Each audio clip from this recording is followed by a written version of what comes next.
mensagem ou meditação é sobre a leitura do Santo Evangelho para este domingo. Na leitura do Santo Evangelho, nós, em atitude de respeito, ficamos em pé para ouvir esta leitura.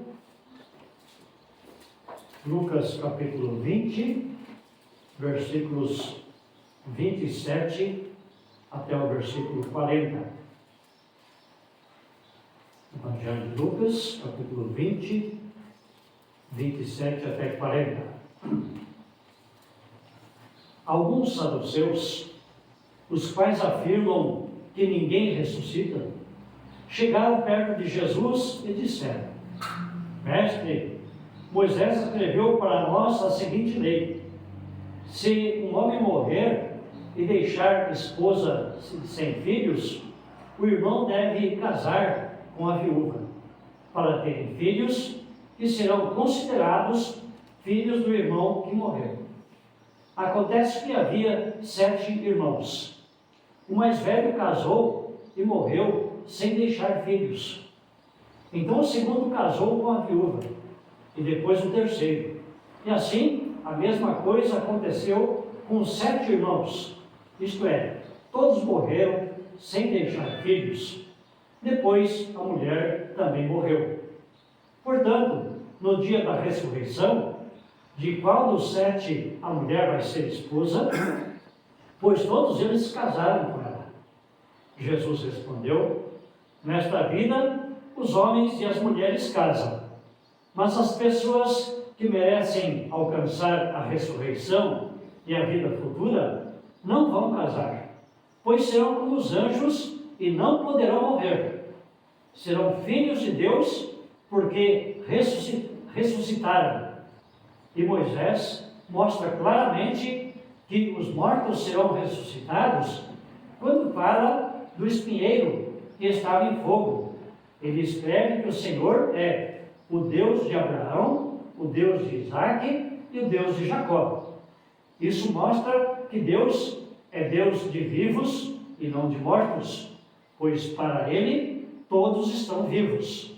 Aí, alguns mestres da lei disseram: boa resposta, mestre, e não tinham coragem de lhe fazer mais perguntas. Daqui a leitura. Deus abençoe o nosso meditar. Pode assentar-se.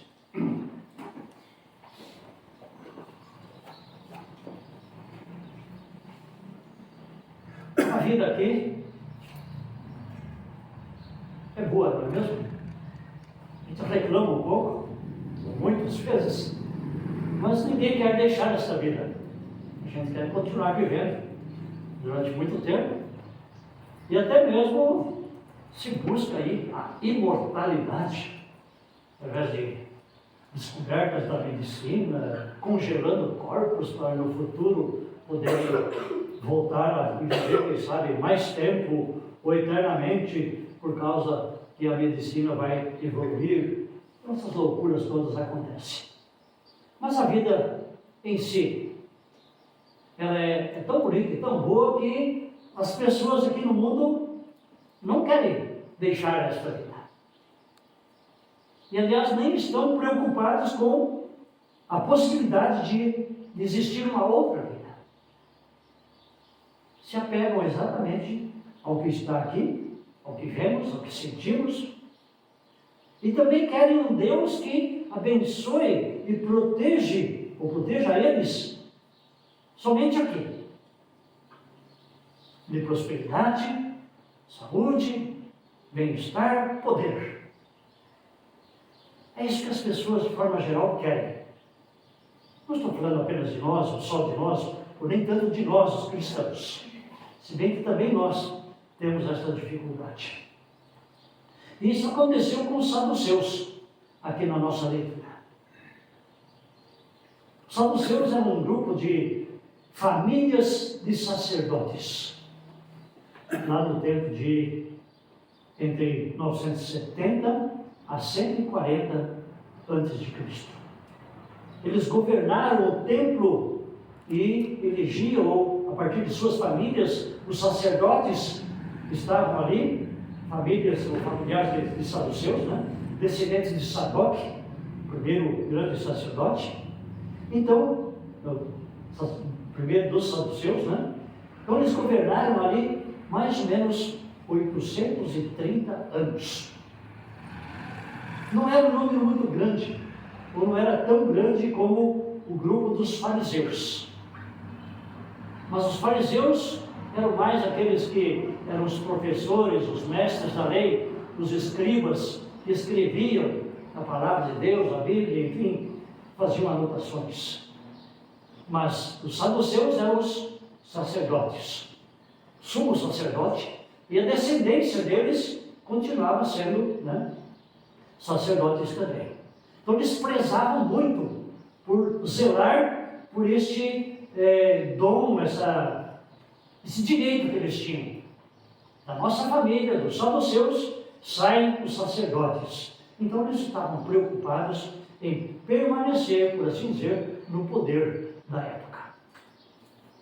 E então eles, como estavam ali, era uma família rica, grande família, talvez 800 pessoas, 900, e os fariseus eram em torno de 6.000 pessoas.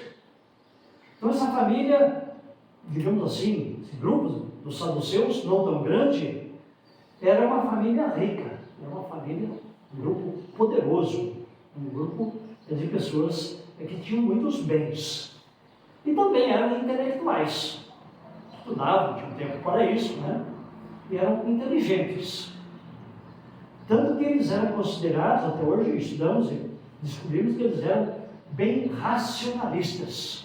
Eles queriam compreender tudo por sua razão, né? Eles se achavam sábios, os bons, e quando se falava de alguma coisa que não se podia compreender, então certamente eles rejeitavam. Então eles não aceitavam, por exemplo, dito aqui, a ressurreição. Lá em Atos, em algum lugar vai dizer também que eles não acreditavam em anjos, nem tampouco na imortalidade da alma. Aqui as pessoas iriam morrer e tudo iria se acabar, algo assim. Mas no entanto estavam lá no templo e queriam um Deus para fazê-los poderosos, né? Um Deus para fazer com que eles continuassem nesse poder, um Deus, enfim, para fazer com que o povo de Israel conseguisse, quem sabe, dominar o mundo inteiro, mesmo que isso durasse ou demorasse muito. Então vejam, preocupados com o aqui e agora. Isso não é diferente hoje, como não foi diferente num passado recente, não será diferente daqui para frente. Seres humanos, como nós, temos essa tendência de estarmos preocupados ou por demais preocupados com o aqui e agora, que sabe muito pouco, ou quase nada, ou nada, com a era vindoura. Se pararmos para pensarmos um pouco nos acontecimentos do nosso tempo, não só agora, em tempos passados também aconteceram coisas terríveis, mas pelo que a gente sente, né? Estamos vivendo nesse tempo. Percebemos que aquilo que Deus fala aqui na Escritura está se encaixando, está afunilando, está se estreitando para os tempos do fim. Vimos aí, lamentamos muito o que aconteceu lá em Rio Bonito do Imbaçu. 80% das casas, também do comércio, foi afetado, quando não totalmente destruído, por um grande vendaval, tornado. Pessoas morreram, muitos feridos. Lamentamos, nos assustamos. E outras coisas que aconteceram, quem sabe mais hoje, que não nos faz sentir tanto. Mas tudo isso acontece por quê? Com um objetivo. Deus está, sem dúvida, dando um grande puxão de orelha na humanidade. Se bem que muitos não irão, mesmo com esse puxão de orelha, se acordar. Mas alguns sim. Então tudo acontece para o bem daqueles que amam a Deus. Não dá para dizer isso para quem está lá sofrendo de luto e tem que reconstruir a sua vida neste momento, porque eles vão dizer, pois que Deus é esse. Mas Deus é assim. Ele faz com que no mundo aconteçam coisas para que o mundo perceba que, por mais poderosos que sejam os seres humanos, ou que hajam algumas pessoas poderosas aqui no mundo, essas pessoas não são deuses. Não têm condições de sobreviver por muito tempo e nem tampouco condições de resolver o problema de muitas pessoas ou da humanidade. Deus é o nosso Deus para nos cuidar aqui, sem dúvida, mas principalmente através de lutas e sofrimentos neste cruzar esta vida, Ele quer nos levar todos para a glória, para a verdadeira vida. Aliás, esta vida é muito pequena, quase nada perto da vida eterna. Jesus, então, vai explicar para esses fariseus que há sim ressurreição, que há sim anjos, e que a nossa alma não é mortal, ela é imortal. Notem que esses saduceus, eles citam Moisés, aqui em Deuteronômio capítulo 25. Aliás, os saduceus só acreditavam nos livros de Moisés. A Bíblia deles, da época, era os 5 livros de Moisés. Outros que já existiam, eles não aceitavam. Então eles citam Deuteronômio, o último livro que Moisés escreveu, capítulo 25, versículos 1 a 10, onde conta essa história, a gente conhece ela como a lei do levirato. Levirato é uma palavra latina, derivada de uma outra palavra latina também, levir. Levir significa cunhado. É a lei do cunhado, traduzindo literalmente, traduzindo para o nosso português. E o cunhado deveria casar com a sua cunhada se o irmão viesse falecer sem deixar descendência. Pelo menos o primeiro filho deste segundo casamento seria considerado filho do falecido, porque, vejam, os saduceus prezavam muito essa descendência. Cada casal deveria ter um descendente, né, para que depois viesse, então, finalmente o rei, para fazer com que o povo judeu, os israelitas, se tornasse aí o grande povo ou dominasse toda a nação.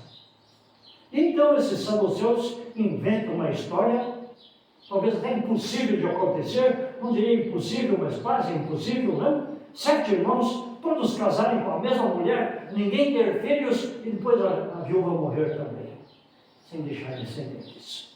E daí a pergunta, pensando, puxa, segundo essa ideia da ressurreição, Deus vai ter um grande problema lá no céu. Quem vai, ou qual dos 7 vai possuir a esposa que eles possuíram aqui nesta vida?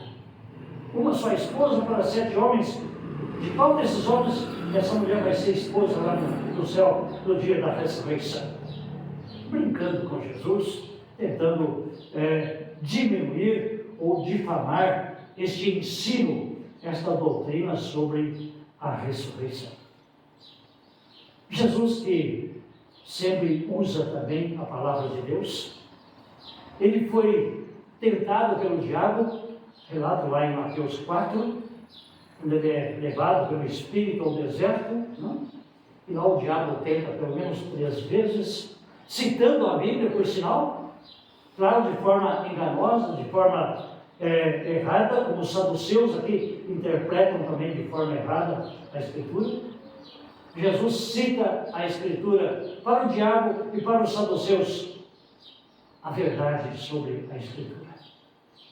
Aqui Jesus vai citar a nossa leitura de Êxodo capítulo 3, quando ele diz que Deus é o Deus de Isaque, de Abraão Deus de Abraão, de Isaac e de Jacó.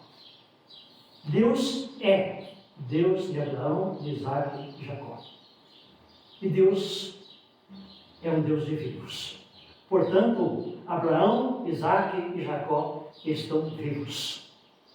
Estão com Deus no paraíso. Estão com Deus no céu, juntamente com todos aqueles que já partiram deste mundo, também crendo em Deus, crendo em Jesus.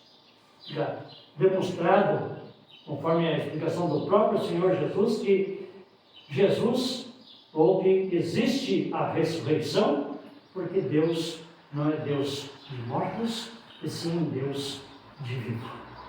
E então, os fariseus que acreditavam sim na ressurreição, no final da nossa leitura vão dizer: boa resposta, mestre. Eles gostaram da resposta que Jesus deu, dizendo: sim, a ressurreição existe, porque Deus é um Deus vivo e não um Deus de mortos. E então, os saduceus não conseguem perguntar mais nada, diz o versículo 40. Jesus, com a sua resposta, com a sua explicação, com a sua sabedoria de Deus que é, e interpretando corretamente a palavra de Deus, faz com que os saduceus se calem, homens inteligentes, faz com que o diabo se cale. Depois que o diabo ouviu a explicação que Jesus deu da palavra, ele deixou Jesus e foi embora. Também não tentou, pelo menos naquele momento, não mais. Veja que nós precisamos olhar para a palavra de Deus, não tentar entendê-la a partir somente do nosso entendimento e da nossa razão.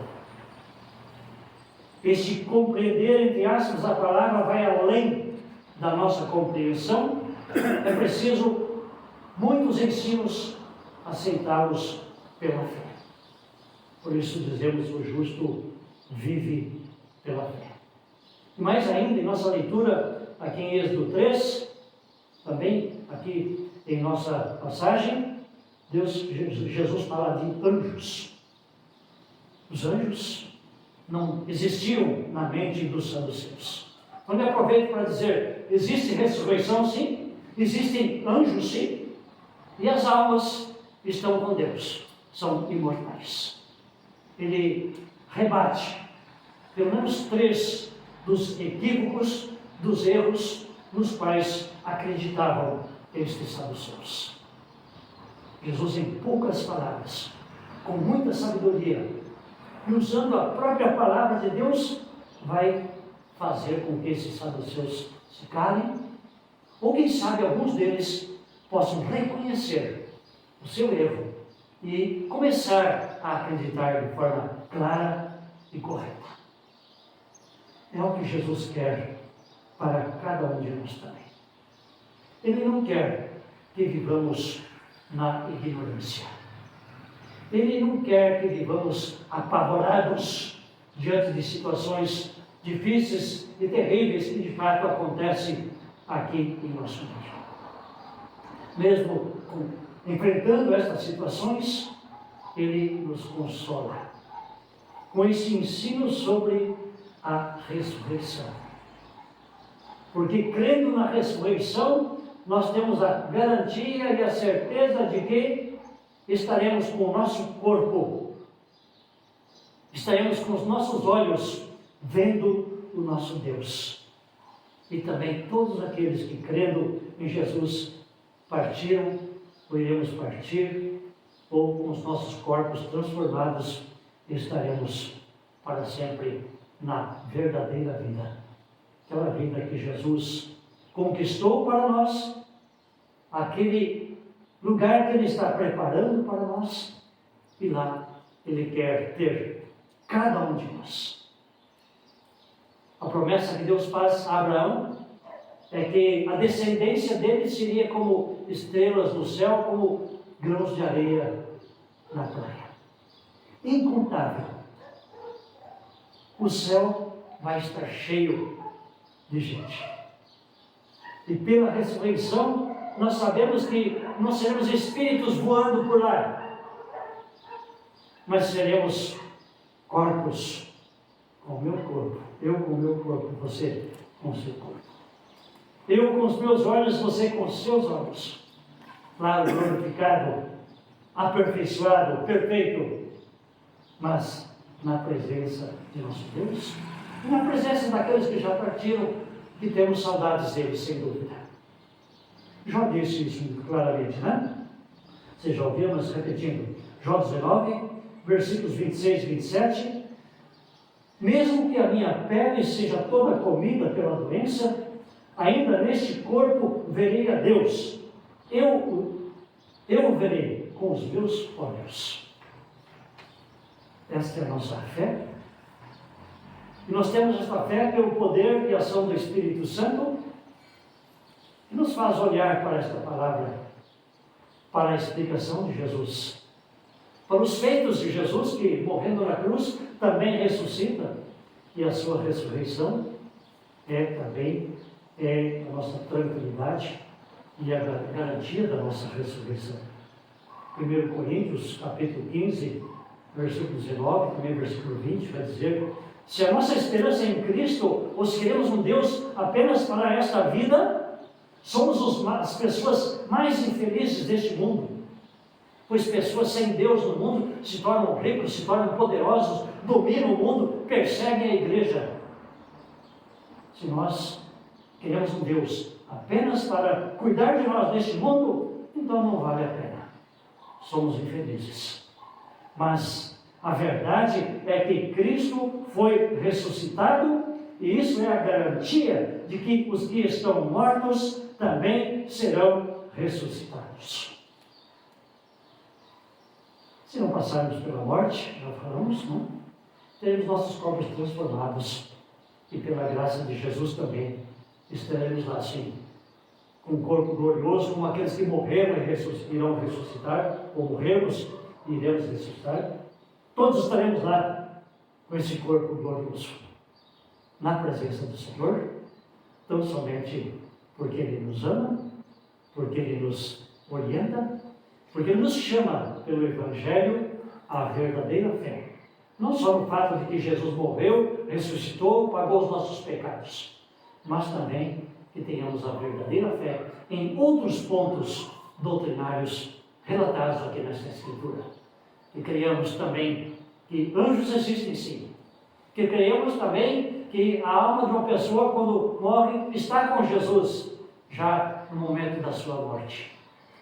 Mas que creiamos também que, ao voltar, corpo e alma se encontram novamente e ressuscitados, com o corpo transformado, estaremos para sempre com o Senhor numa vida incomparavelmente melhor que esta. Dizemos que esta vida é boa, mas não se compara com a vida na eternidade. Que Deus nos mantenha firmes na fé, e que firmes na fé também sejamos luzes no mundo. Amém. Amém.